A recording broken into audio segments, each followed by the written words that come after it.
Chers frères et sœurs, loué soit Jésus-Christ. Aujourd'hui, nous continuons notre série sur l'histoire de l'Église catholique. Et là, nous allons voir comment l'Église catholique a commencé à s'organiser. Ce qui nous ramène aussi à l'histoire de la papauté. Comment l'Église commence avec Jésus-Christ, après sa mort, et comment on en arrive là, comment le monde réussit à être chrétien. Et puisque c'était l'enseignement, puisque cette histoire sera un peu longue, nous allons aussi les diviser en plusieurs parties. Nous allons d'abord voir l'Église universelle. Et puis, nous allons commencer à voir des pays, par exemple, comment la France est devenue catholique. Ça fera l'objet d'une prochaine vidéo que je ferai bientôt. Comment, par exemple, les pays africains sont devenus chrétiens, sont devenus catholiques.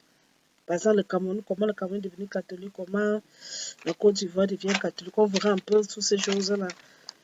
Comment c'est arrivé. Comment ça a fait pour arriver. Mais là, commençons d'abord par, de manière générale, comment l'Église catholique s'organise jusqu'à ce qu'à nos jours, elle résiste. Comment elle résiste. Alors, tout part, nous savons que le mouvement chrétien commence vraiment avec la naissance de Jésus-Christ. Les Juifs attendaient un Messie qui avait été annoncé depuis. Fils de David, qui devait descendre des descendants de David, qui devait être le roi des Juifs. Jésus est arrivé, il a évangélisé.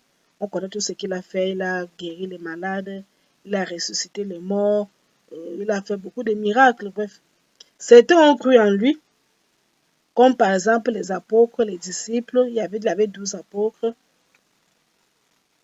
et il avait beaucoup de disciples. On voit même des femmes disciples de Jésus comme Marie-Madeleine, comme Sainte Jeanne. Il y avait beaucoup de femmes disciples, des personnes qu'il avait guéries ou délivrées. Donc, il y avait des femmes qu'on retrouvait là-bas aussi, des amis. Lazare qu'il avait ressuscité des morts et tout ça. Bon, il y a eu beaucoup de personnes, beaucoup de juifs qui le considéraient comme le Messie, comme le Fils de Dieu, ou alors d'autres qui le considéraient comme un prophète. Bref, il y a des gens qui le suivaient. Il y a aussi des gens qui ne l'ont pas aimé, qui l'ont combattu. Jésus sera finalement crucifié sous Ponce Pilate à Jérusalem. Mais avant d'être de mourir, d'être crucifié ainsi, il y a eu d'abord des scènes qui se sont passées. Jésus avait choisi 12 apôtres et il savait qu'il a cheminé pendant 3 ans. Donc, de ses 30 ans à 3 ans, il a fait 3 ans de mission. Il a choisi 12 apôtres parmi la multitude des disciples qu'il avait, des gens qu'il a suivis, 12 apôtres. Ça avait dans les 12 qu'il a beaucoup, qui étaient tout le temps avec lui et à qui il a vraiment confié beaucoup de choses. Et parmi les 12, il y avait encore 3 qui se sont fait démarquer, Pierre, Jacques et Jean. C'est eux qui ont été témoins de beaucoup de choses que tous les autres, les autres apôtres n'ont pas vécu. Comme par exemple la transfiguration de Jésus au mont Tabor. Tous les apôtres n'ont pas été témoins. Seuls les 3 là, Pierre, Jacques et Jean ont assisté à cet événement. Ou alors quand il a reçu la fille de Jaïr, seuls les 3 là ont assisté à cet événement. Et puis parmi les apôtres, progressivement, il y a eu Pierre qui s'est détaché, qui a pris le rôle de porte-parole des apôtres. On le voit porte-parole d'abord, Jésus finalement pas le choisir, parce que Jésus va poser la question un jour aux apôtres. Pour les gens, qui suis-je? Ils vont lui répondre que certains disent que tu es Élie, d'autres disent que tu es Jean-Baptiste, d'autres disent que tu es Jérémie, d'autres disent que tu es un prophète. Et ils demandent donc aux apôtres, pour vous alors, 3 ans, je suis avec vous. Pour vous, qui suis-je? Les autres vont se taire. C'est Pierre qui se lève, qui prend un peu la parole, dit porte-parole des apôtres, que tu es le Messie, tu es le Christ, tu es le Messie, le Fils de Dieu vivant. Et ce jour, on nous dit que Pierre, il s'appelait Simon, parce que le vrai nom de cet apôtre, c'est Simon Bar-Yona. C'est le nom que ses parents lui ont donné. À l'époque, comme aujourd'hui d'ailleurs, les enfants portent le nom de leur père. Comme tu vas voir, Donald Trump, ses enfants s'appellent aussi Trump. Biden, ses enfants portent le nom de Biden. Sarkozy, ses enfants portent son nom. Donc c'est comme ça, les enfants portent le nom de leur père. Surtout même encore en Europe. Chez les Juifs, c'était comme ça, les enfants portaient le nom de leur parents. Donc il s'appelait Simon Bar-Jonas, pour dire Simon, fils de Jonas. Mais Jésus va changer son nom ce jour. Il donne le nom de Képhas. Képhas, en français, qui est roc, qui est pierre. Il va donner le nom Képhas, Pierre. Tu es Pierre, et sur cette pierre, je bâtirai mon église.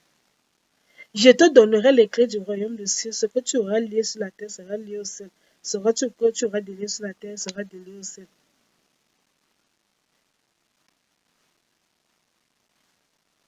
Ce jour, c'était un jour spécial pour Pierre. Non seulement on a changé son nom, ce n'est plus Simon, il s'appelle désormais Pierre, mais on lui dit que c'est sur lui que sera bâtie l'église. Donc Jésus annonce l'église qu'il est en train de bâtir. Jésus dit à Pierre que c'est sur toi qu'il va bâtir mon église. Donc quand on parle de l'église chrétienne, le christianisme a été fondé par Jésus-Christ. C'est lui le fondateur de l'église chrétienne. À cette époque, il n'y avait pas encore de catholique, il n'y avait pas le nom même catholique, ça n'existait pas. Il y avait un peu le mot chrétien. Le mot chrétien a été créé, a été prononcé pour la première fois en Antioche. C'est en Antioche qu'on a donné le nom de chrétien aux disciples de Jésus-Christ, parce que chrétien vient de Christ. Quand on dit que tu es chrétien, que tu es disciple de Jésus-Christ, tu es disciple de Christ. C'est en Antioche. Mais au temps de Jésus, ça n'existait pas. Le mot catholique n'existe même pas. C'est à partir du 11e siècle qu'on parle du mot catholique. Pour dire que l'église universelle. Parce que catholique signifie universel. Mais au temps de Jésus, il n'y avait même pas des églises comme aujourd'hui.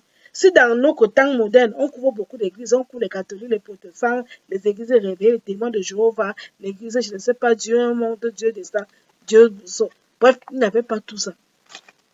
On avait Jésus et ses apôtres. Et Jésus dit, tu es Pierre, c'est sur cette pierre que je bâtirai mon église. Jésus annonce qu'il va bâtir une église. Jésus annonçait qu'il va bâtir une église, mais cette église sera bâtie sur pierre. Donc Jésus annonce au jour qu'il va bâtir. Sur cette pierre, je bâtirai mon église. Oh, Jésus, c'est un juif. Il est en train d'annoncer le détachement du judaïsme pour bâtir une nouvelle église qui sera donc appelée l'église chrétienne, donc le christianisme. C'est là qu'on dit que Jésus est le fondateur du christianisme.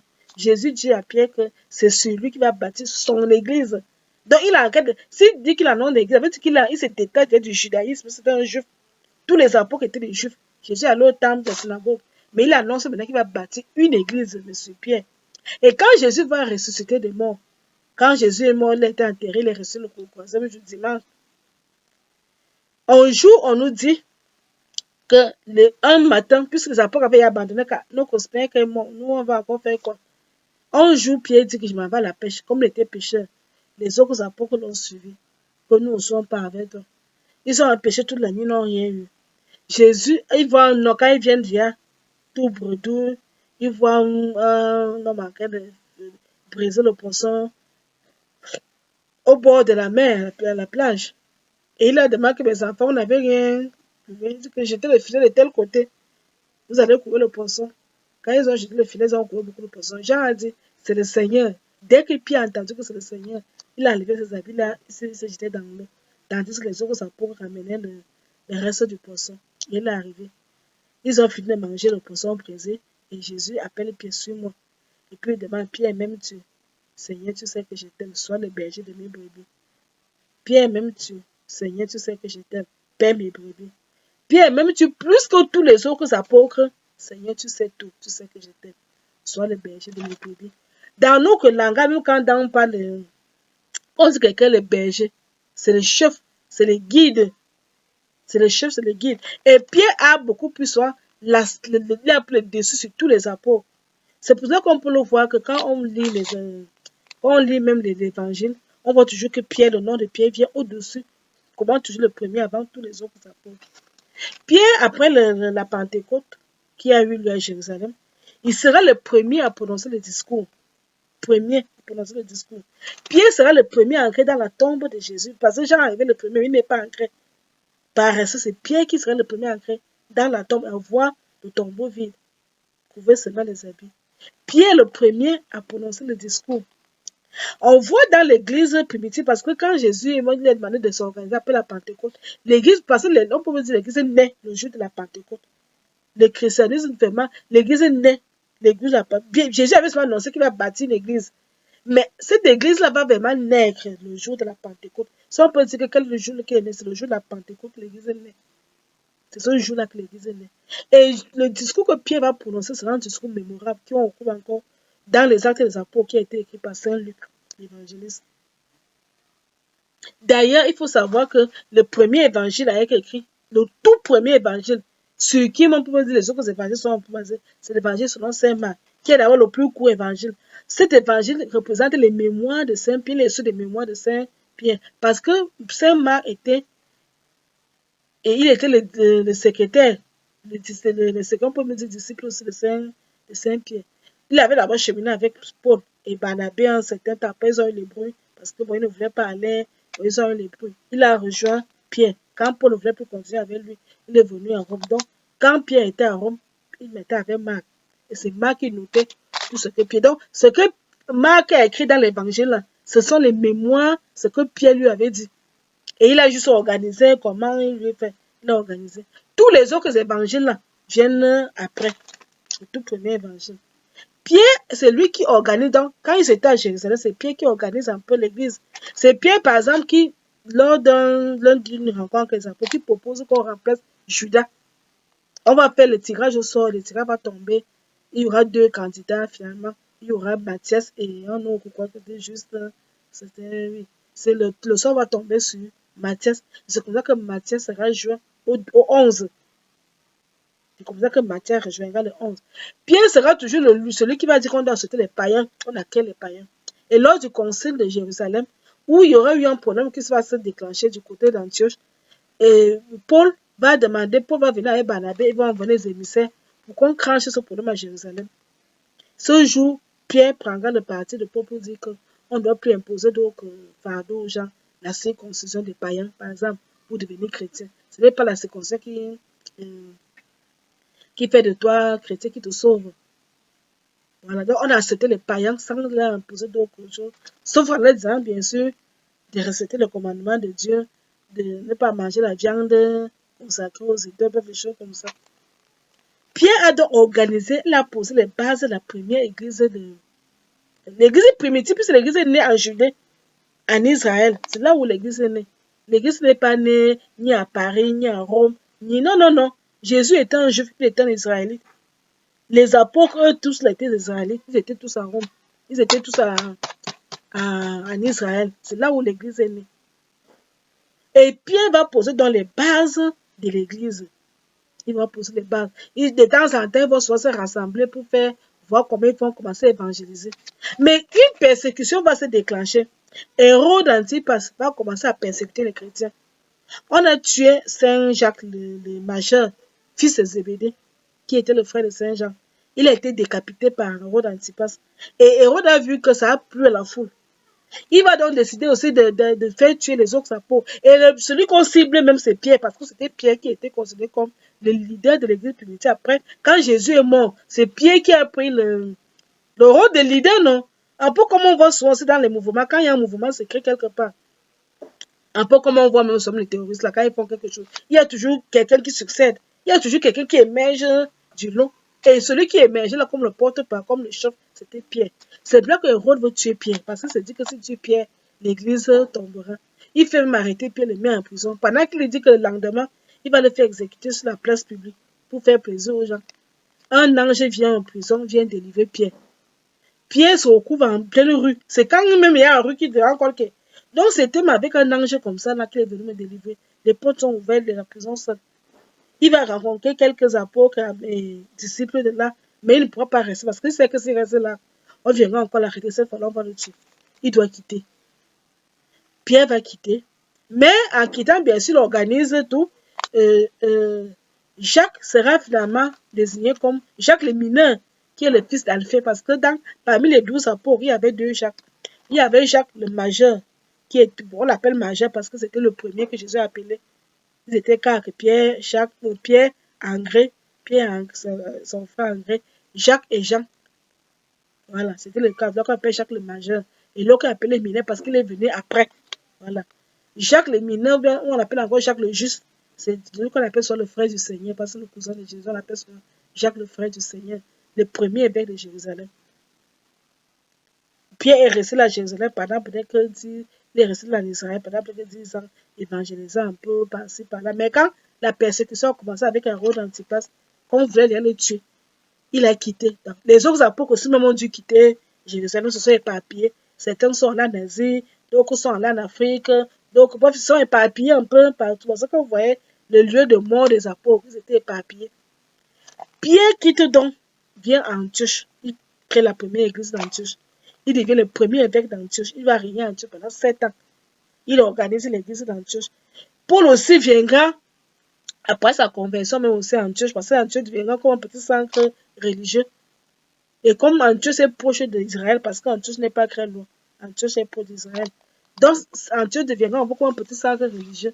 On va voir, c'est d'abord Antioche que le nom des chrétiens naît pour la première fois. On donne le nom des chrétiens aux disciples de Jésus-Christ. Quand Pierre a organisé là-bas, bon, c'est Jacques qui est le premier évêque maintenant qui va gérer l'église. Pierre maintenant vient à Antioche. Il organise, il devient premier évêque, puis c'est à Antioche, on couvre la chaire de Saint-Pierre. Cette chaire qui est d'ailleurs fêtée le 22 février. Depuis l'Antiquité jusqu'avant le Concile Vatican II, on fêtait la chaire de Saint-Pierre à Antioche comme premier évêque d'Antioche. Mais le Concile de Vatican II va demander à ce qu'on joigne les deux fêtes, c'est-à-dire la chaire de Saint-Pierre à Rome. Parce que c'est à Rome même qu'il a fini, qu'il a fait 25 ans à Rome, comme évêque de Rome, avant de nous martyrs. Il a fait au moins 25 ans, avant de mourir en 64. Quand on jouait les deux fêtes, donc on ne fait plus, désormais on ne fait même plus la chaire de Saint-Pierre à Saint-Pierre à Rome. La chaire de Saint-Pierre à Rome, donc le siège sur laquelle il s'asseyait. Mais en Antioche, on couvre encore la chaise que Pierre s'asseyait, Saint-Pierre s'asseyait. Quand il faisait ses sermons, il avait une chaise. Bon, comme un évêque, vous voyez dans les cathédrales, il y a toujours une chaise qui est réservée à l'évêque. Personne ne s'assoit sur cette chaise. Il n'y a que le jour que l'évêque vient célébrer la messe. Par exemple, dans les cathédrales, comme la cathédrale, c'est la paroisse de l'évêque, il y a toujours une chaise qui est réservée à l'évêque du diocèse. On prend cette chaise-là, mais là, c'est un que le jour que l'évêque vient. Quand l'évêque n'est pas là, on prend un habit qu'on couvre pour que personne ne s'assoie là. Même le recteur ne s'assoit pas là. On appelle dans la chair. C'est aussi comme ça que à Antioche, on couvre cette chair. À Rome, on couvre. Parce que Pierre va d'abord rester 7 ans. Il organise l'église d'Antioche. Ça deviendra un grand centre religieux où Pierre, où Paul même viendra. Et beaucoup d'autres disciples viendront là. Pierre quitte, après avoir organisé Antioche, il décide de quitter Antioche. Parce qu'il est devenu un missionnaire, là, il a été un missionnaire dans itinérant. Il quitte même Antioche, il commence à continuer à évangéliser. Finalement, il vient même à Rome. À la suite, il poursuit Simon le magicien. Il avait deux objectifs. Finir avec Simon le magicien qui était venu à Rome et qui, d'abord, Simon l'a dérangé quand il évangélisait à Samarie. Avec ses magies-là et tout ça, faisait les choses. De deux, il dégoûtait beaucoup de chrétiens. Il fallait finir avec lui. Il fallait vraiment démontrer que c'est la magie que lui fait. Et que c'est ce que Pierre dit là, qui dit la vérité. Et de deux, comme Rome était la capitale de l'Empire romain, il fallait, puisque Pierre avait la mission, on lui a dit qu'aller dans tout le monde faire de tous ses disciples. C'est ce que Jésus leur a dit le jour de l'ascension. Allez partout, faire de tous mes disciples, baptiser le nom du Père, du Fils et du Saint-Esprit. Mais quel est le meilleur lieu, puisque au temps de Pierre, c'était l'Empire romain qui commandait. L'Empire romain dirigeait, qui avait colonisé Israël, qui avait même aussi colonisé la France et beaucoup d'autres pays. C'était ça. Donc, Rome était le cœur. Quand tu veux toucher le monde, tu vas à la capitale, là où les choses se décident. C'est Pierre vient. Il réussit à faire mourir Simon le magicien parce qu'un jour, on va le confronter, on va parler Pierre. L'empereur Néron va appeler Pierre, va appeler Simon. D'abord, Simon le magicien était arrivé, il voulait me voler les choses, il a fait la magie. Pierre se met à prier. Simon s'est écroulé. Il est mort devant l'empereur Néron. Et là, les gens vont comprendre que ce que Simon faisait, c'était la magie. Et que c'est Pierre qui sert vraiment le vrai Dieu. Par une scène de prière, un magicien est mort. Pierre va donc bâtir la première église de Rome et deviendra le premier évêque de Rome. Il y restera pendant au moins 25 ans. Malheureusement, il sera martyrisé parce qu'il y aura un incendie qui se déclenche à Rome. Et Néron accuse les chrétiens d'être l'auteur de cet incendie. Il va donc organiser les jeux de cirque. Et c'est lors de ces jeux, Pierre sera crucifié la tête en bas au cirque de Néron. Il sera crucifié la tête en bas.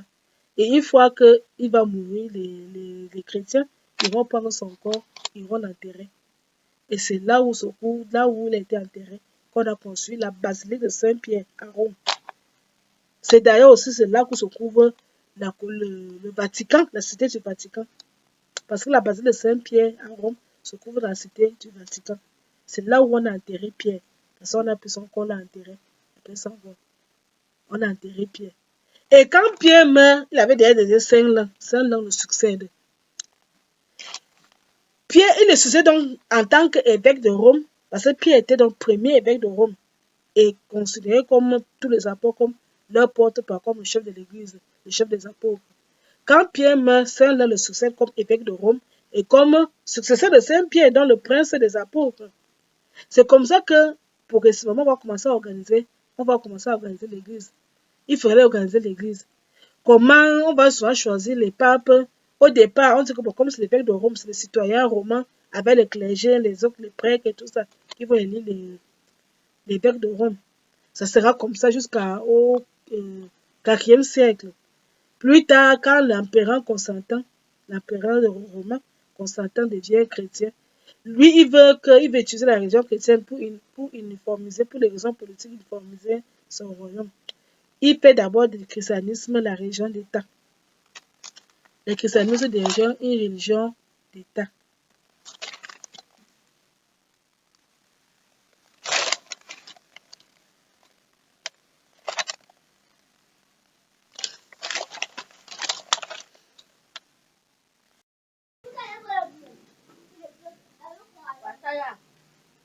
Oh, les amis, ils sont en train de faire les clics.